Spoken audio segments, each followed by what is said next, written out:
দেবী মার এমন এক রূপ যিনি স্বামীহীন বিধবা রূপে অবস্থান করে, যিনি দুঃখ মৃত্যু বিচ্ছেদের প্রতীক।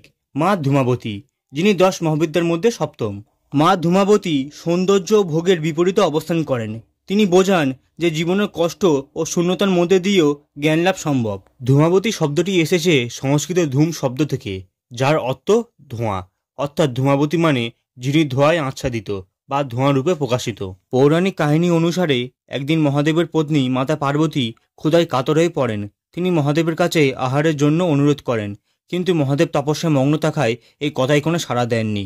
বারবার অনুরোধ করা সত্ত্বেও মহাদেবের কাছ থেকে কোনো সাড়া না পেয়ে ক্রোধে ও ক্ষুধার তীব্রতায় মাতা পার্বতী স্বয়ং মহাদেবকে গিলে ফেলেন। এর ফলে মাতার শরীর থেকে ধোঁয়া নির্গত হতে থাকে, কারণ তিনি অনন্ত শক্তি ধারণ করেছিলেন।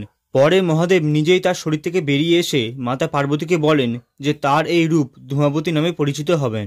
আরও একটি পৌরাণিক কাহিনী অনুসারে মাতা সতী যখন তার পিতার যজ্ঞে নিজেকে আগুনে অর্পণ করেছিলেন, তখন তার দেহ থেকে যে ধোঁয়া নির্গত হয়েছিল সেই ধোঁয়া থেকে মা ধূমাবতী জন্ম হয়। এই ধোঁয়া কোনো দৃশ্যমান রূপ নয়, এটি ক্ষয় বিলয় ও মায়ার শেষ চিহ্ন। তাই ধূমাবতী হচ্ছেন সেই রূপ যিনি সমস্ত মায়া মোহ থেকে মুক্ত। তিনি হলেন ত্যাগ, বৈরাগ্য ও অন্তিম সত্যের প্রতীক। মা ধূমাবতী হলেন শূন্যতা, মৃত্যু, বৈরাগ্য ও আত্মজ্ঞানের দেবী। তার বাহন কাক, কারণ কাকের প্রতিটি গুণধর্ম তার শক্তির প্রতীক। মা ধূমাবতী বিধবার রূপে মৃত্যুর ঊর্ধ্বে, তাই কাক উপযুক্ত বাহন। কাক শুধু অশুভ নয়, বরং মা ধূমাবতীর বাহক, যিনি মায়ার আড়াল সরিয়ে চরম সত্যে নিয়ে যান। মা ধূমাবতীকে সাধারণত একটি ঘোড়াহীন রথে চড়ে থাকতে দেখা যায়।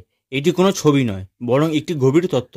ঘোড়াহীন মানে কোনো গতি নেই, কোনো কর্ম নেই। মা ধূমাবতী কর্মের ঊর্ধ্বে, তিনি অবিচল চেতনায় বিরাজমান। এই রথ কোনো গন্তব্যে যায় না। মা ধূমাবতীর বার্তা হলো, যেখানে যাওয়ার কিছু নেই সেইখানেই চরম সত্য রয়েছে। মা ধূমাবতীর রথ আমাদের শেখায় মোহমুক্ত হয়ে থেমে দাঁড়াতে এবং শূন্যতাকে গ্রহণ করতে।